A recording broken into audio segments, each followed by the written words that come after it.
Hello everyone.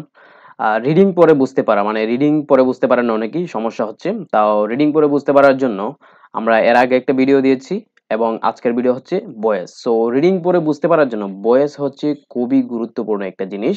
Voice না বুঝতে পারলে আপনি বুঝতেই পারবেন না রিডিং কিভাবে কি অর্থ দিচ্ছে, কি মিনিং দিচ্ছে। সো এটা আসলে বোঝা খুবই দরকার। তো তাহলে আজকে হচ্ছে আমরা যে প্রশ্নগুলো ক্লিয়ার করব, কখন প্যাসিভ আর কখন অ্যাক্টিভ করতে হয়, প্যাসিভ কেন করতেই হয়, কোন কোন ক্ষেত্রে প্যাসিভ করতে হয়, না করলে কি হয়, এগুলো হচ্ছে আমরা আজকে ক্লিয়ার করব।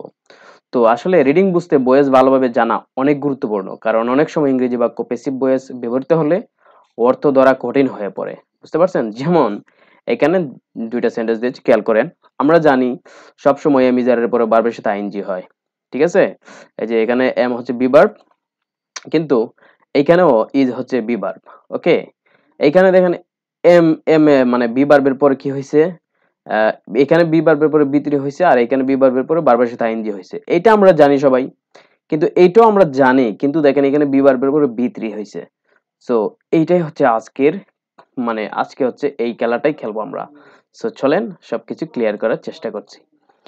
হ্যাঁ, এই দুইটা জিনিস খেয়াল করেন, খুবই ভালো মতো খেয়াল করবেন। এই দুইটা জিনিস যদি বুঝে যান তাহলে বয়স নিয়ে আর কোনো সমস্যা হবে না। ঠিক আছে? দেখেন, মানুষ বন কেটে ঘরবাড়ি বানায়, তারা প্রতিদিন শত শত গাছ কাটে। গাছ কাটার ফলে পরিবেশের ভারসাম্য নষ্ট হয়। মানুষ মাটি ও বায়ু দূষণ করে, তারা এই কাজগুলো নিজেদের সুবিধার জন্য করে। এখানে কে করে? সবকিছু মানুষ করে। আচ্ছা, এইখানে আসেন। বলছে যে বন কেটে ঘরবাড়ি বানানো হয়, প্রতিদিন শত শত গাছ মানুষের দ্বারা কাটা হয়। গাছ কাটার ফলে পরিবেশের ভারসাম্য নষ্ট হয়, মাটি ও বায়ু মানুষের দ্বারা দূষিত হয়। এই কাজগুলো তাদের সুবিধার জন্য করা হয়। এইখানে হচ্ছে খেটে বানায়, আর এইখানে হচ্ছে বানানো হয়। ঠিক আছে, আসেন এটা আমরা ভেঙে ভেঙে পার্স করি। মানুষ বন কেটে ঘরবাড়ি বানায়, ঠিক আছে?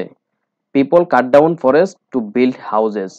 আর এখানে দেখেন বলা হয়েছে যে বন কেটে ঘরবাড়ি বানানো হয়। এখন এখানে ঘরবাড়ি বানায়, আর এখানে হচ্ছে বানানো হয়। কি ঘরবাড়ি বানায়? কে বানায়?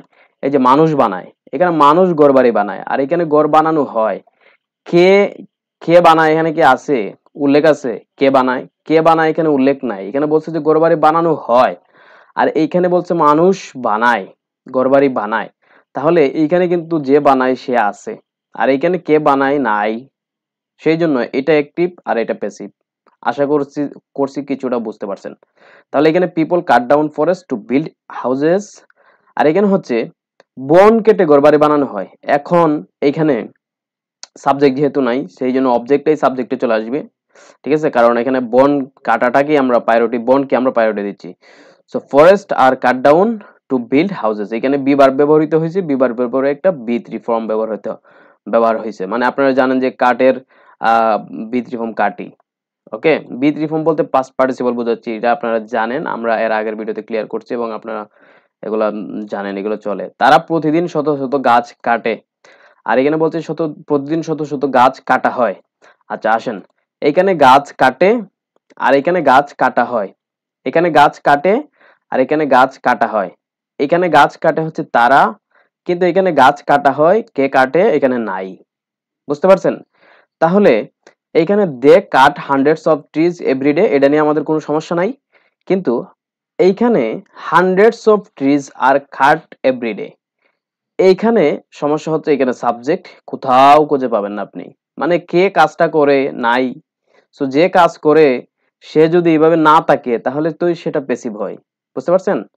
তারপরে মানুষ মাটি ও বায়ু দূষণ করে, কিন্তু এখানে বলছে যে মাটি ও বায়ু মানুষের দ্বারা দূষিত হয়। আচ্ছা, এই যে দূষিত হয়, সো এইখানে মানুষের দ্বারা দূষিত হয়, বলছে যে মানুষের দ্বারা দূষিত হয়, কিন্তু এখানে মানুষের দ্বারা কথাটা উল্লেখ থাকলো না, থাকবে না, অনেক সময় থাকে না, বেশিরভাগ সময় থাকবে না। তখন বলবে যে মাটি ও বায়ু দূষিত হয়। এখন কিসের দ্বারা দূষিত হয়? মানুষের দ্বারা।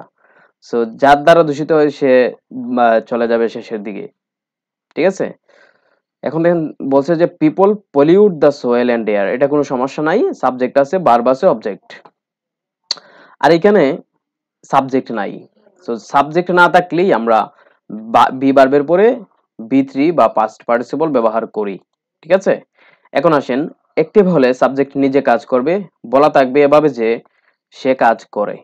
সে কি করে? সে কাজ করে, এই যে সাবজেক্ট আছে কাজ করে। আর স্ট্রাকচার হচ্ছে subject plus verb plus object, people cut down forest to build houses. এটা হচ্ছে এইভাবে। ওকে, খুবই সিম্পল, এটা আমরা জানি, এটা সবাই জানি।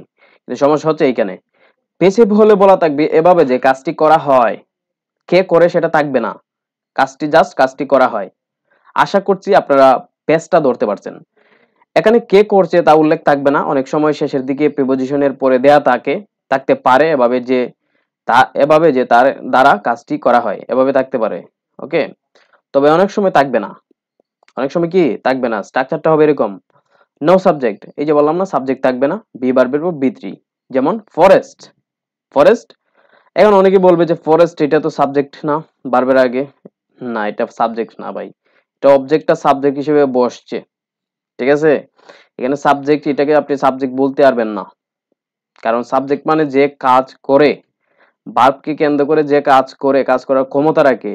ফরেস্ট কি কাজ করে নিজে নিজে কাট ডাউন করে বিল্ড করে হাউস?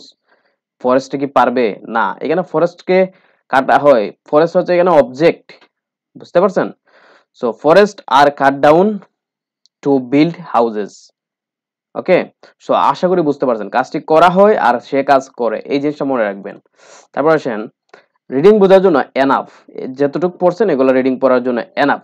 তবে আপনারা চাইলে এই ইম্পারেটিভ, কমপ্লেক্স, ইন্টারোগেটিভ, কম্পাউন্ড ইত্যাদি সেন্টেন্সের ভয়েস চেঞ্জ দেখে নিতে পারেন অষ্টম শ্রেণীর বই অথবা নবম শ্রেণীর বই, যে কোনো একটা গ্রামার বই থেকে। ঠিক আছে, এখন হচ্ছে পেসিভ ভয়েস। কখন পেসিভ ভয়েস আমরা ব্যবহার করি? নিউজের হেডলাইন লিখতে। নিউজের হেডলাইন আমরা দেখি অনেক সময়, দেখবেন এই নিউজের হেডলাইনে দেখবেন এই যে পেসিভ ভয়েস ব্যবহার করা হয়। যেমন বাজেট, বাজেট 2022 and 2023 announced। এখানে এটা প্যাসিভ ফর্মে দেয়া দিছে। ওকে, প্যাসিভ ফর্মে দেয়া দিছে কেন? কারণ এটাকে ফর্মাল করা হয়েছে। প্যাসিভ ফর্মে এটা অ্যাক্টিভ ফর্মে লেখা যাবে না, বুঝছেন? ওকে, যখন কোনো কাজকেই বড় করে দেখা হয় তখন হচ্ছে আমরা প্যাসিভ ব্যবহার করি। যেমন an airport is going to be built here. আচ্ছা, বিল্ট এর কাজ করতেছে, চলতেছে কোথায়? এয়ারপোর্টের। ঠিক আছে, তাহলে কি এয়ারপোর্টকে প্রাধান্য দেওয়া হয়েছে নাকি এয়ারপোর্টের যে বিল্টের কাজ করা হয়েছে, মানে কাজ চলতেছে ওইটাকে প্রাধান্য দেওয়া হয়েছে? ওই কাজকে প্রাধান্য দেওয়া হয়েছে।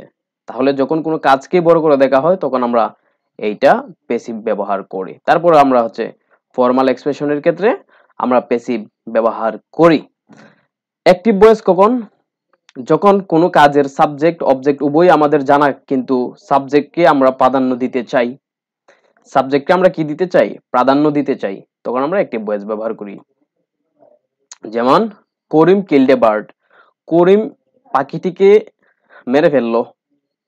তাহলে এই যে কাকে আমরা প্রাধান্য দিছি বলেন তো?